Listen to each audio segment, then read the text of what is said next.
Balik lagi sama gua Arya. Dan bareng gue Bimo. Sudah lama gitu. ya. Apa kabar opini tengah malam? Ya baik, sekarang kayak masih nge-review film lah. Iya. Jarang main di Snack. Jadi gue sama Bimo kemarin kebetulan banget ya baru nonton film Hollywood baru ya. Yes. Di bioskop Uma ya. Uma. Tapi ini sebenarnya bahasa Korea ya. Bahasa Korea, Ama ya bahasanya ya. Tapi jangan tertipu, ini tetap sebenarnya produksian Hollywood lah ya. Kalau gue sempat tertipu. Oh, lu tertipu ya? Ada temen gue ngomong, enggak ini film Hollywood punya. Emang benar Hollywood, cuman emang karakter cerita semuanya itu latarnya Korea gitu ya. Benar. Pemerannya juga ya? Ya, pemerannya juga kan di sini Sandra Oh ya, yang main, yang mungkin kan udah kenal dia banyak lah. Dia main series Grey's Anatomy, Killing Eve gitu ya. Cocok lah, dia kayaknya harus main film horor lagi sih. Iya, harus dicoba lagi ya. Harus coba lagi. Sandra Oh ini. Cukup kayaknya umurnya untuk melihatkan aura yang mengerikan. Ya kan, soalnya Sandra Oh di sini udah nggak begitu muda lagi, tapi masih oke gitu. Masih bagus kok, bagus. Aktingnya juga salah satu yang paling outstanding lah. Bener. Emang film ini kayaknya relay-nya ke acting Sandra Oh doang sih, gue yakin. Sebenarnya simpel banget ya, film ini tuh cuma nyeritain soal si Sandra Oh ini. Dia menjalani hidup yang solitude gitu ya, sebagai peternak lebah ya. Dan dia tuh emang hidupnya di situ tuh nyaman aja gitu ya, udah berpuluh-puluh tahun tanpa listrik. Tanpa listrik itu sebenarnya. Sebenarnya itu udah menarik sih, udah jadi horor ya.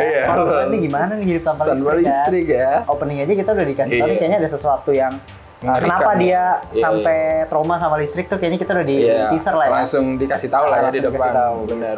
Jadi ternyata ada hubungan yang kurang sehat kayaknya ya antara ibu dan anak. Ibu dan anaknya. Gitu. Dari trailernya kita juga ngeliat tuh kayaknya ini akan menjadi salah satu film yang kena mental gitu. Iya. Gitu, nggak ada supranatural dan lain sebagainya gitu. Tapi sempat gue baca ini ternyata dia pengen banget menyampaikan salah satu budaya Korea mungkin ya horornya atau mistisnya Gumiho. Oh iya. Gumiho ya. Gumiho. Iya, Gumiho ya. Yang rubah ekor 9 ya. Iya, benar.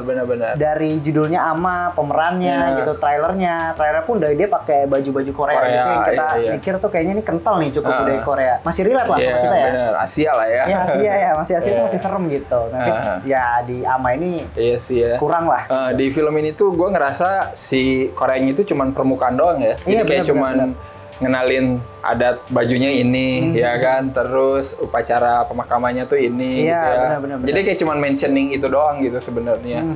Sementara ke treatment horornya sendiri, gue ngerasa ya seperti Hollywood pada umumnya aja gitu. Jujur dari film awal sampai tengah tuh sebenarnya masih on target nih. Menurut gue gitu, gue masih suka nih.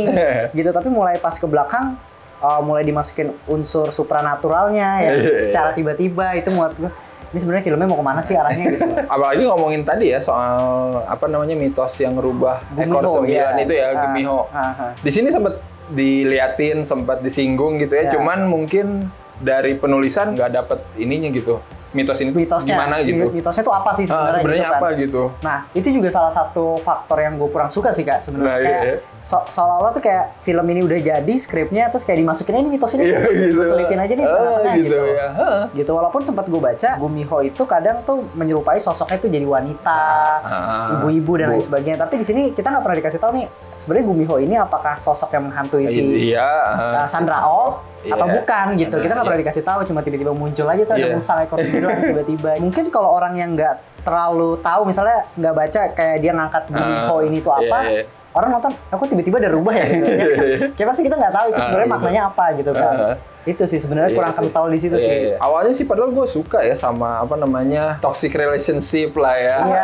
Kan ibu anak itu juga oke lah. Endingnya juga resolusinya gue cukup suka gitu karena ya dia nggak bisa menyalahkan ibunya juga kan intinya kan. Jadi kayak ya hubungan ini tuh emang rusak tapi bukan semata-mata karena satu pihak gitu loh, karena banyak faktor lain gitu. Jadi kayak menerima lah kan intinya gitu kan di ending gitu. Sebenarnya tentang hubungan ibu anaknya tuh udah dapet sih kata gue. Cuman ya itu dia treatment ngebungkus film ini jadi horornya aja sih kata gue yang kayaknya kurang ya. Kurang ya gitu. Tapi kalau seandainya ngomongin horornya sendiri nih, biasanya kan horor identik juga nih sama jump scare-nya dan sebagainya. Tapi menurut lu gimana?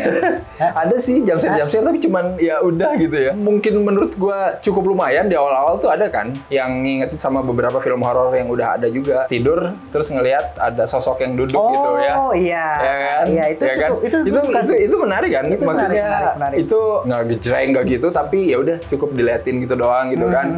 Kayak ada sosok yang ngeliatin dia Itu tadi salah satunya yang gue suka, apalagi dia tuh juga ada apa sih senandung tidur tuh yang menurut gue cukup horor tuh di situ. Cuma nggak, ya udah sekedar ambience horor aja gitu loh. Iya, benar-benar. Gue berharap banget ini adalah horor yang mainin psikologi aja gitu. Iya, benar. Karena kita kan nonton tuh dari point of view anaknya nih.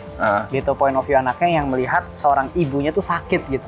Tapi secara tiba-tiba di pertengahan anaknya dihadapkan sama rubah ekor 9, masuk ke dalam kubur, gitu kan.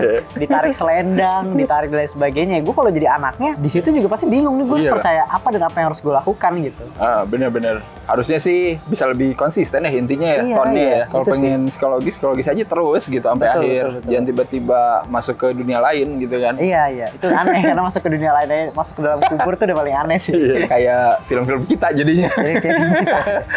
Ya mungkin semua harapan pada yang nonton Ama ini berharap budaya Korea sih yang harus kental dan harusnya diangkat gitu. Tapi ternyata hanya sedikit aja gitu. Iya, walaupun berada di bawah bendera Sam Raimi gitu ya. Ya, ternyata emang cuman sebagai PH aja gitu Sam Raimi. Iya, nggak begitu. Ini kali ya ke kreatifnya nggak ikut terlalu campur kali ya. Dan kalau ngomongin Sandra Oh, memorable scene lu terlibat dengan Sandra Oh nggak? Pasti dong, pasti. Makanya itu dia kenapa gue pengen banget dia main horor lagi karena dia tuh mukanya tuh udah creepy gitu. Iya, benar-benar. Ada satu memorable yang menurut gua di mana anaknya masuk ke dalam ruang bawah tanah, dia cuma ngeliat dari kaca terus bunyi kertek-kertek sound desainnya masuk ya. Terus dia tuh kayak berubah. Berubah ekspresi gitu ya. Berubah ekspresi itu dapat gua. Ambience horor itu dapat dari gua sih. Kayak ibunya tuh benar-benar merasuki dia gitu ya, atau dia berubah jadi ibunya gitu secara perlahan. Secara perlahan gitu. Sifatnya ya. Sifatnya gitu. Itu sih menurut gua cukup memorable lah. Ya sayang sekali ya, tapi ya udahlah nggak apa-apa ya. Katanya ini juga debutan sutradaranya juga ya. Jadi kayaknya harus banyak belajar dari Sam Raimi. Coba ini dulu, mentoring dulu ya.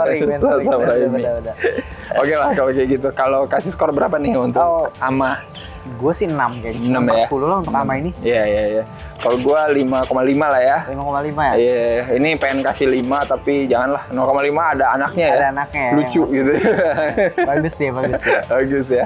Tapi sisanya emang Sandra Oh sih ini ya. Sisanya Sandra Oh. Iya kan? Horornya nggak ada. Kalau nggak ada dia mungkin kurang kena juga ya. Yes, benar. Daya tariknya dia juga sih. Iya sih, daya tariknya Sandra Oh sih. Buat kalian yang udah nonton Ama, silakan komen ya.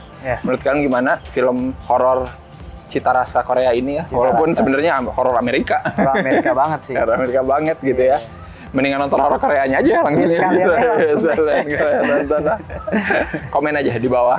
Dan seperti biasa jangan lupa like, share, subscribe. Dan kalian juga bisa follow Bimo di Opini Tengah Malam ya. Seperti biasa ada YouTube-nya, ada podcast-nya juga cuy sekarang. Ada podcast-nya, bahas film sama konspirasi lah. Lagi rajin ya sekarang ya? Lagi rajin nih. Seminggu 2 kali. Mantap cuy. Ya udah kalau kayak gitu. Mungkin kita ketemu lagi ya Bim ya di episode-episode selanjutnya. Bye-bye.